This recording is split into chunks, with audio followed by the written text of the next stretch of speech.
Hello അസ്സലാമു അലൈക്കും. നമുക്കിന്നൊരു അപ്പം ഉണ്ടാക്കാം. അതിന് വേണ്ടിയിട്ട് അരക്കപ്പ് റവ, അരക്കപ്പ് മൈദ, അരക്കപ്പ് ഗോതമ്പ് മാവ് ഒരു ബൗളിലേക്ക് ഇട്ട് കൊടുക്കുന്നുണ്ട്. പിന്നെ ആവശ്യത്തിന് ഉപ്പ്, അരക്കപ്പോളം തേങ്ങ.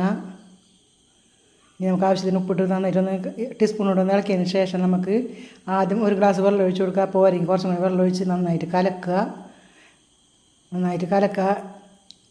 ഒന്നും കൂടി കുറച്ചും കൂടി വെള്ളം ഞാൻ ഒഴിച്ച് കൊടുക്കുന്നുണ്ട്. അപ്പോൾ കുറച്ച് ഈ ഒരു പരുവത്തിൽ കലക്കി എടുക്കുക. പെട്ടെന്ന് തയ്യാറാക്കാൻ പറ്റിയ ഒരു അപ്പമാണിത്. അപ്പോൾ ഈ പരുവം ഞാനൊരു നോൺ സ്റ്റിക്കിൽ തട്ടി വെച്ചിട്ടുണ്ട്.